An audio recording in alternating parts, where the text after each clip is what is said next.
Welcome students. Today we will going to study the different methods of tachometry. There are two methods of tachometry. First one is the stadia method and second one is the tangential method. In our curriculum, stadia method is very important, and in curriculum stadia method is very useful, and tangential method is not in included into the curriculum. Let's see the stadia method.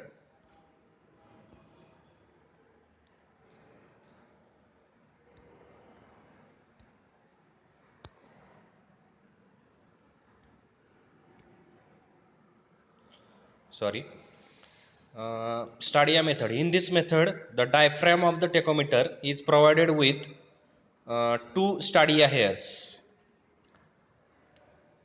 upper hair and lower hair. Looking through the telescope, the stadia hair readings are to be taken. In our theodolite or tachometer, there are three types of hairs: upper, middle, and lower. Diaphragm is like that particular uh, sketch, three, in which three stadia hairs are there. That's why we are going to observe the three types of readings. But upper hair and lower hair, uh, which is very useful to take the to calculate the staff intercepts, that is yes. In the particular principle, we already study the principle. According to the principle, d1 upon s1 is equal to d2 upon s2 is equal to d3 upon s3 is equal to constant. That is d1 upon d upon s is equal to always constant, in which d is the horizontal distance between the uh, tachometer and leveling staff, and s is the staff intercept. Staff intercept means difference between the upper hair and lower hair, called as staff intercept. The difference in the readings gives the staff intercept. To determine the distance between the instrument station, that is tachometer, and staff station, the staff intercept is multiplied by the stadia constant. The stadia method may be divided into two types. That is, first one is the fixed hair method and second one is the movable hair method, in which we are going to study just only one method, fixed hair method. Movable hair method is not included in our syllabus. Fixed hair method is included. In which fixed hair method, there are two cases, two different cases. First one is the when line of sight is horizontal and staff held is vertical. Line of sight, that is line of collimation.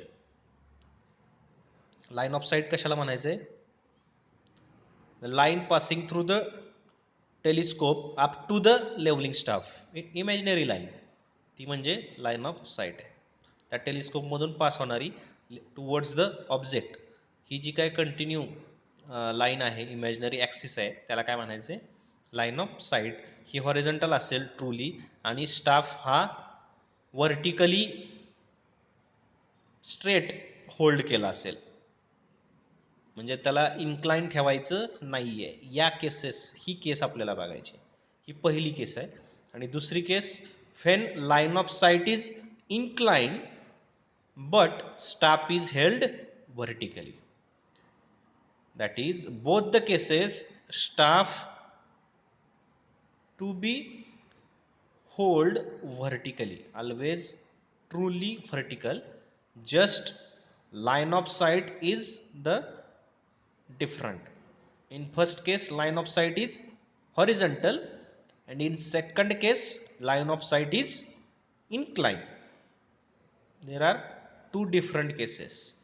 In second case, when line of sight is inclined, there are again two situations. Line of sight is above the horizontal axis, that is line of true axis, horizontal axis त्याच्यावरती असेल तर त्यावेळी angle of इलिव्हेशनची केस ही तयार होणार आहे. आणि when it is the particular telescope is below the horizontal axis, that is also inclined line of sight. That particular case called as angle of depression case. There are two cases when line of sight is inclined. Let us start with the first case, that is line of sight is horizontal and staff is held vertically. म्हणजे ज्याच्यामध्ये line of site horizontal आहे आणि जो levelling staff आहे जिथं आपण reading घेणार आहोत त्या पर्टिक्युलर प्लेसला तो स्टाफ हा ट्रूली व्हर्टिकल प्लेस केलेला आहे. अशी सिच्युएशन तुम्हाला आता स्केचमध्ये दिसते. पहा की ओ हा काय टेकोमीटर स्टेशन आहे जिथं ट्रायपॉड 3 लेग्स असे स्केचमध्ये दिसते आणि त्याच्या लेफ्ट साईडला एक बेंचमार्क आहे आणि राईट साईडला पॉईंट पी आहे की जिथं लेवलिंग स्टाफ हा ट्रूली व्हर्टिकल प्लेस केला आहे की ज्याच्यामध्ये आपल्याला काय करायचं आहे की डिस्टन्स डी, कॅपिटल डी हे फाइंड आउट करायचं आहे आणि पर्टिक्युलर पॉईंट पी याची रिड्यूस लेवल फाइंड आउट करायची. इन बेसिक सर्वेइंग लेवलिंग आपण शिकलो तर तिथं ऑटो लेवलच्या सहाय्याने आपण काय करायचो, आर एल कॅल्क्युलेट करायचो. इथं तुम्हाला with the help of transit theodolite using as a tacheometer आपल्याला काय करायचं आहे, with the help of tacheometry distance find out करायचं आहे without measuring the tape. that linear measurement without measuring the tape we are going to find out distance from the O to leveling staff P. हे जे distance आहे हे capital D नी जे show केलेलं आहे ते डिस्टन्स आपल्याला फाइंड आउट करायचं आहे आणि जी काय पॉईंट पी आहे त्या पॉईंटची reduce level, that is reduce level ही फाइंड आउट करायची. इलिव्हेशन, त्याचं elevation with respect to benchmark तो किती हाईटवरती आहे हे आपल्याला फाइंड आउट करायचं आहे. लेफ्ट साईडला टेकोमीटरच्या लेफ्ट साईडला तुम्हाला बेंचमार्क दिसतोय, त्या बेंचमार्कवरती जे ऑब्झर्वेशन घेतलेलं असतं central hair reading, that is back side reading, आणि इकडं एच आय लिहिलंय, that is height of instrument, horizontal line of site H I, ती काय हाईट ऑफ इन्स्ट्रुमेंट आहे. आणि दोन ज्या टेपर दिसत आहेत डॉटेड, एक हॉरिझॉन्टल ॲक्सिसच्या वरती जाते आणि दुसरी हॉरिझॉन्टल ॲक्सिसच्या बिलो येते. हे काय आहेत, अप्पर हेअर आणि लोअर हेअर. म्हणजे जी काय डायफ्रॅम इनिशियली आपण स्टडी केली होती त्या डायफ्रॅममध्ये 3 क्रॉस हेअर्स आहेत, तर ते 3 क्रॉस हेअर्स इथं दिसत आहेत, 2 डॉटेड आहेत आणि एक सेंट्रल जो दिसतोय तो. असे 3 हेअर रिडिंग्स आपल्याला घ्यायचे आहेत. आणि S, capital S, upper hair आणि लोअर हेअर याच्यामधला डिफरन्स, आणि then small H that is central hair reading at the levelling staff, that is at the respective point P याच्यावरचं सेंट्रल हेअर रिडिंग, ते पण आपल्याला ज्यावेळी रिड्यूस लेवल काढणार आहे त्यावेळी लागणार आहे. हे पुढे आता एक्सप्रेशनमध्ये तुमच्या लक्षात येईल. When the line of sight is horizontal the general tacheometric equation for the distance is. थिअरीमध्ये हे इक्वेशन ऑलरेडी मिळालेलं आहे. ज्यावेळी तुम्ही नोट्स रेफर कराल त्यावेळी तुमच्या लक्षात येईल की D is equal to F upon I into S plus F plus D. हे काय जनरल इक्वेशन आहे. When line of sight is horizontal at that particular case use the particular equation to calculate the distance between the tachometer and leveling staff. लक्षात घ्या टेकोमेट्रीचं गोल काय, objective, तर आपल्याला हिली किंवा माउंटनस रिजनमध्ये हॉरिझॉन्टल डिस्टन्स आणि तिथले आर एल्स कॅल्क्युलेट करायचे असतील, त्या केसमध्ये चेनिंग अँड टिपिंग हे पॉसिबल नसेल आणि लेबलिंग वर्क हे पण डिफिकल्ट असेल. त्या केसमध्ये आपल्याला काय करायचंय, with the help of transit theodolite that is tacheometer, tacheometer वापरून आपल्याला काय करायचंय, डिस्टन्स आणि रुडिस लेवल्स फाइंड आउट करायचे.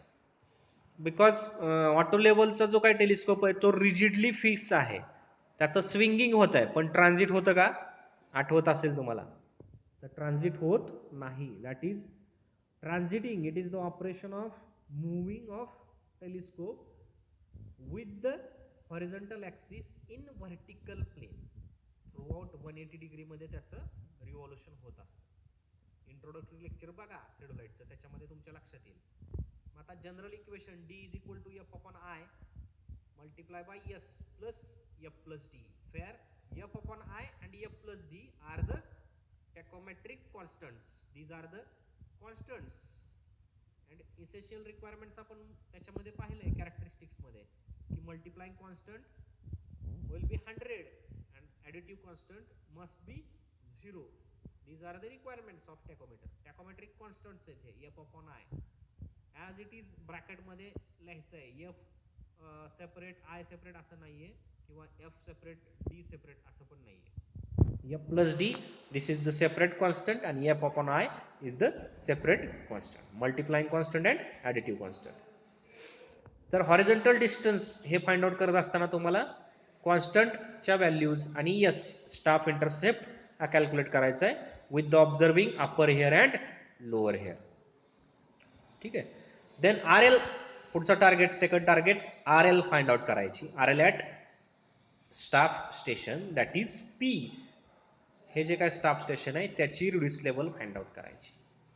मग आता बघा, रिड्यूस लेवल फाइंड आउट करायची, P या पॉईंटला जायचंय. बेंचमार्क पासून तुम्ही कुठे गेलाय, बेंचमार्क वरती BS रिडिंग दिसते, सेंट्रल हेअर रिडिंग. बेंचमार्कची रिड्यूस लेवल काहीतरी नोन असणार आहे आपल्याला. Benchmark that is known RL point, ज्याची रिड्यूस लेवल आपल्याला माहिती आहे सपोज. तिथून आपण हाईट ऑफ इन्स्ट्रुमेंटला येणार आहोत HI, आणि HI मधून सेंट्रल हेअर रिडिंग मायनस केलं की आपण कुठं पोहोचणार आहोत, ग्राउंड स्टेशन P. इथली रिड्यूस लेवल आपल्याला फाइंड आउट होणार आहे, कॅल्क्युलेट होणार आहे विथ रिस्पेक्ट टू बेंचमार्क. तेच पुढे एक्सप्रेशन दिलेलं आहे, RL of station P is equal to HI minus small h central hair reading at P. मग HI कशी फाइंड आउट करतो आपण, RL of benchmark plus backside reading, where HI height of instrument, BS backside reading and H is the central hair reading. This is the first case in the tachometry. आता second केस कडे आपल्याला जायचंय. Second केस काय असणार आहे, when line of sight is inclined but staff is held vertically.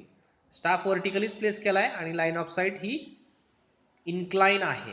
त्याच्यात दोन cases आहेत, अँगल ऑफ इलिव्हेशन जे इथं तुम्हाला दिसते आणि अँगल ऑफ डिप्रेशन, या अशा दोन केसेस आहेत.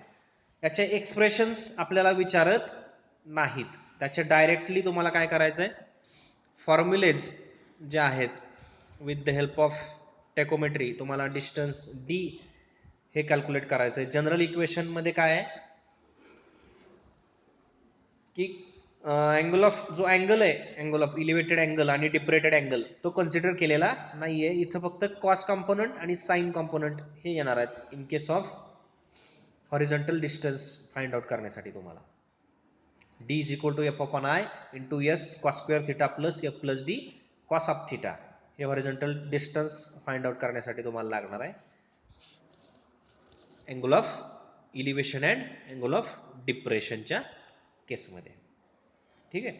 अशा ह्या केसेस आहेत. मेथड्स ऑफ टेकोमेट्री याच्या अंडर आपण हे लर्न केलेलं आहे. ठीक आहे. थँक्यू.